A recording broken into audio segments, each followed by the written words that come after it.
옛날에 부모님들이 세상을 떠날 때에 꼭 하는 말이 있었어요. 그 말이 뭐냐면 내가 죽어도 너희들 항상 위하고 살아라. 옛날에 형제들이 많았잖아요. 형제들이 많아서 항상 싸우지 말고 원수지지 말고 그렇게 해라. 그러면서 죽기 전에 꼭 부모님들이 유언을 했어요. 무슨 유언을 했냐면 더 뒷산은 누가 갖고 앞산은 누가 갖고 그리고 전답은 누가 갖고 이렇게 자녀들에게 다 유산 분배를 하고 죽었단 말이에요.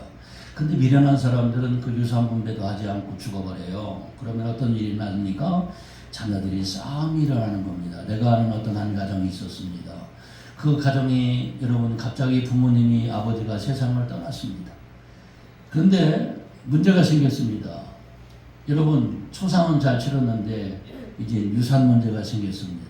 그러다 보니까 장남은 아버지를 내가 모셨기 때문에 내가 재산의 80% 90%를 가져가야 되고 나머지는 다 알아서 해라. 이런 사건이 벌어졌습니다. 그래서 여러분 그 자녀들이 소송에 휘말려 가지고 결국은 여러분 그 집안이 그 아버지가 죽음으로 말미암아서 온 가족들이 다 원수지간이 된 겁니다. 그리고 결국 여러분 변호사만 좋게 만들어줘가지고 그 있는 땅을 팔아도 변호사비를 다 충당하지 못하는 그런 어리석은 그런 가정이 있는 것을 보았습니다. 멀리 있는 사람과는 우리가 잘 지낼 수가 있는데요. 그런데 사실은 문제가 뭔지 아세요? 멀리 있는 사람은 자주 보지 않으니까 잘 지낼 수 있어요. 그런데 문제가 뭐냐? 가족이나 교회 성도들 또 같은 동역자들끼리는 가까운 사람들끼리요. 하나 지내 하나가 되기가 쉽지 않고요. 이 충돌이 굉장히 많습니다. 그래서 손해보는 것들이 너무 많다는 것입니다. 그래서 보면 교회 안에서도 보니까 말 한마디 때문에 마음에 상처를 받고 교회를 떠나는 사람도 많고 말이죠.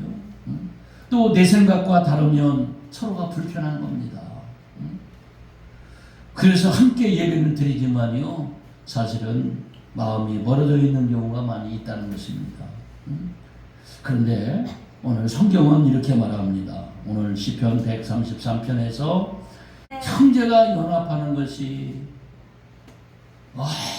얼마나 선하고 아름다운 거.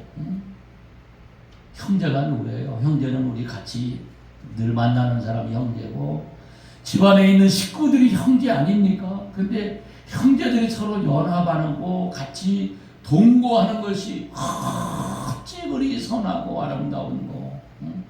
하나님이 모실 때에 너무너무 아름다운 것이 하나 되는 거라고 얘기를 하고 있습니다. 그러면 왜 하나님께서 이렇게 연합되는 거, 하나 되는 것을 기뻐하실까? 여러분 생각해 보셨어요? 왜 이렇게 연합하고 하나 되는 것이 왜 이렇게 소중하냐는 거예요. 왜? 오늘 그 답을 오늘 2절에 이렇게 얘기를 하고 있습니다. 머리에 있는 연합하면요, 머리에 있는 보배로운 기름이 수염 곧 아론의 수염이라서 그의 옷깃까지 내린 같다. 이렇게 얘기를 하고 있어요. 오늘 하나 될 때 하나님의 머리에 기름을 붓는다는 것입니다. 그러므로 여러분 여기 연합에는 기름 부음이 있기 때문에 가장 선하고 아름답다고 얘기하고 있었거든요. 기름 부음. 그러면 구약의 기름이 뭐냐? 구약에서 기름이라고 하는 것은 바로 성령을 성령.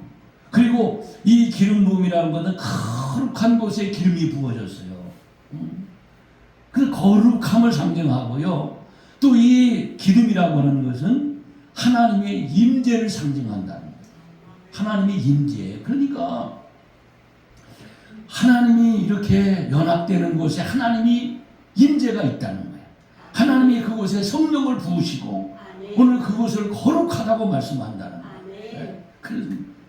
그래서 성령의 임재가 있는 곳에 하나님의 축복이 임하는 것입니다.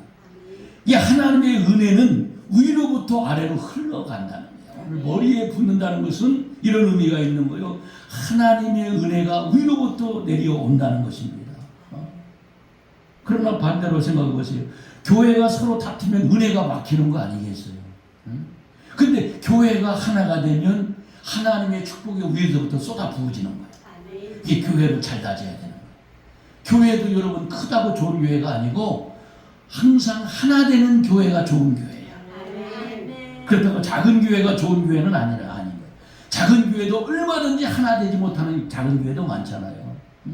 그래서 하나 되는 교회에 거기에 축복이 쏟아진다는 것입니다. 가정도 생각해 볼까요? 가정도 어떤 가정이 축복이 아닌가? 부부가 여러분 하나 되고 다복한 그 가정이 행복한 가정이잖아요. 그래서 부부가 싸우면 가정에 은혜와 축복이 바뀌어버린다는 것입니다. 그래서 우리가 여러분 자라난 우리가 옛날을 생각해 보세요. 우리 부모님들이 가정에서도 보니까 우리 어렸을 때 보니까 부모님이 웃음이 있고 행복하고 부부가 사랑하면요 자녀들은 덩달아 기쁘고 좋은 거예요. 근데 어느 날인가 보니까 세상에 어머니 아빠가 다투는 모습을 보면요 우리가 얼마나 가슴이 저리고 그럽니까. 그래서 축복이라고 하는 것은 하나 될 때 내려온다라고 하는 것입니다. 그래서 우리가 마음의 문을 열고 하나 되면 성령의 기름이 부어지기 시작한다. 교회도. 그래서 성령의 기름이 부어질 때에 예배가 살아나고 기도가 살아나고 전도가 살아나고 가정이 축복을 받기 시작하는 것입니다. 그래서 교회의 부흥이라고 하는 것은 여러분 프로그램이 아니라 여러분 하나됨에서부터 시작된다고 하는 사실을 오늘 믿으시면 아멘 하시길 바랍니다. 어떤 교회는 잘 자랐는데 다툼이 일어났어요. 그래가지고 있던 교인들이 그냥 다 나갔어. 교회가 부도 직전에 있었던 교회가 있었어요.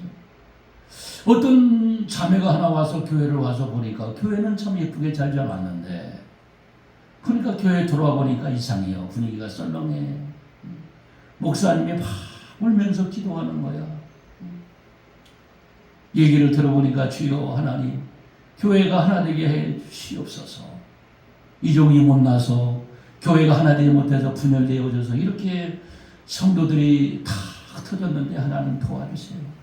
눈물로 기도하는 소리를 듣고요. 그 자매님이 은혜를 받았어요. 아 하나님이 나를 이 교회에 왜 보냈을까 생각해 보니까 야 하나님이 내가 이 교회에 열심히 전도하라고 하나님 나를 보냈구나. 그걸 깨닫게 되었다는 거예요. 그 선생님이 유치원 선생님인데 그래서 열심히 기도하면서 전도해가지고 나중에는 그 교회를 꽉 채웠대요. 그러니까 여러분 중요한 게 뭡니까? 내가 교회를 하나 되게 하는 사람이 되어야 되겠다라는 그런 마음을 먹은 한 사람이 한 교회를 세울 수가 있다고 하는 것을 오늘 우리에게 보여주는 간증이라고 생각합니다. 그렇다고 하면 우리가 어떻게 하면 우리가 하나 될 수 있을까? 어떻게 하면 우리가 하나됨이 이렇게 중요한데 연합되는 것이 이렇게 중요한데 하나 되는 비결이 뭘까? 에베소서 4장 1절에서 3절에 보니까 그 비밀을 가르쳐주고 있더라고요. 그게 뭐냐? 첫째로는 겸손과 온유입니다. 같이 한번 에베소 4장 1절에 3절을 읽어볼까요? 시작! 그러므로 주 안에 갇힌 내가 너희를 권하노니 너희가 부르심을 받은 일에 합당하게 행하여 모든 겸손과 온유로 하고 오래 참음으로 사랑 가운데 서로 용납하라 그랬어요. 근데 여러분 그러므로 첫 번째가 뭐라고요? 겸손과 온유. 여러분 겸손과 온유한 마음을 우리가 가질 때 하나 되는 역사가 있다는 것입니다. 그래서 내가 원문을 찾아봤어요. 겸손하고 온유한 게 뭐냐라고 하면 이것은 겸손이라고 하는 것은 사실 남을 존중하고 다른 사람을 앞세우고 다른 사람을 나보다 낮게 여기고 이런 것이 겸손한 마음이에요. 나는 잘났어. 나는 똑똑해. 나보다 잘난 사람 없어. 이러면 이것은 교만한 거고요. 겸손한 사람은 나보다 당신이 낫어. 이런 마음을 갖는 거예요. 한번 인사해 봅시다. 당신이 나보다 낫습니다. 그래봐요. 그래, 항상 다툼은 어디서 그러냐면 내가 낫다고 생각해. 이제 이 선거철이 이제 뭐 6월 3일 날 선거한다는데 서로가 자기가 낫대, 내가 더 잘한대. 여러분 이런 마음을 가지면 이게 다툼이라 하나 되지를 못하는 거거든요, 사실은. 그래서 오늘 겸손한 것은 바로 하나됨의 가장 중요한 요소고, 그 다음에 온유라고 하는 게 뭐냐? 부드럽고 따뜻한 마음으로 대하는 거래요.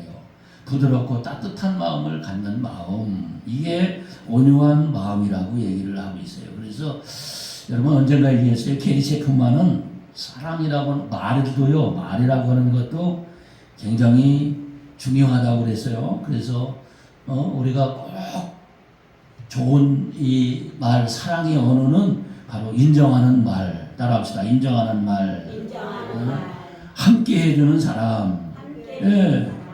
또 여러분 스킨십을 또 해주고 만져주고, 교회 나와서도 그냥 멀뚱멀뚱 쳐다만 보는 게 아니라 끝나고 나면 아이고 반갑다고 서로 손잡아주고 서로 인사해주고, 있습니까? 예. 그리고 상대방의 장점을 얘기해주고, 아멘. 예. 그렇게 얘기하는 것이 바로 겸손과 온유라고 하는 것입니다. 이럴 때 하나가 되고 말이죠. 두 번째는 뭐겠어요? 오래 참아주는 거예요. 여러분 사랑이 뭐예요? 사랑이라고 하는 거, 여러분 오래 참아주는 거예요. 나 이 은혜를 받았어요. 오래 참는 거예요. 오래 참는 거. 사랑은 뭐 뽀뽀만 해주는 게 사랑이 아니고, 바로 사랑은 오래 참는 것부터 시작된대. 여러분 어때요? 사람들은 대부분 이게 참지 못해서 이게 분란이 일어나는 거야. 내가 좀 참으면 되는데, 그렇죠? 이게 사랑의 시작. 한번 따라합시다. 사랑의 시작은 오래 참아주는 겁니다. 오래 참아주는 것에 이게 원문에 보니까 이게 어떤 의미냐? 기다려주는 거라는 거야. 마치 어린아이가 이렇게 성숙해 갈 때까지 기다려주는 그런 것이 굉장히 중요하다. 오래 참는 거. 그럴 때 하나가 되는 거지. 생각해 보세요.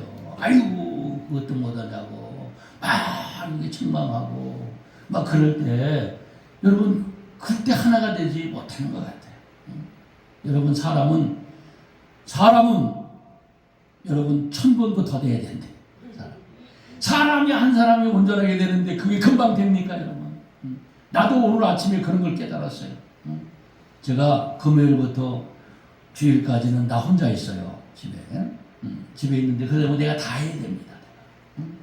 내가 이것도 해야 되고 밥도 없으면 지어 먹어야 되고, 내가 또 이거 해야 되고, 빨래도 또 해서 널어야 되고, 되게 많더라고.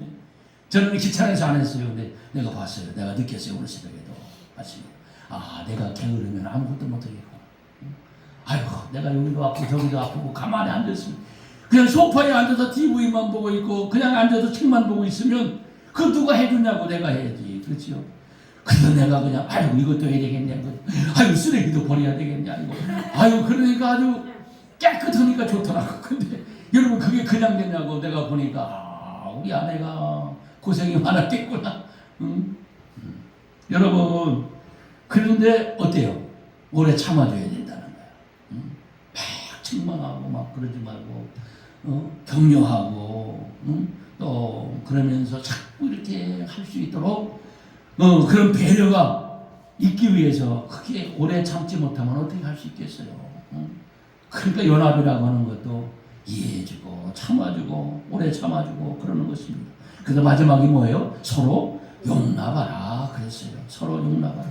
오늘 다시 한번 에베소 4장 1절 3절 봅시다. 그러므로 주 안에 갇힌 내가 너희를 고난이 부르심에 합당하게 행하여, 2절 모든 겸손과 온유로 하고 오래 참음으로 사랑 가운데서 뭐예요?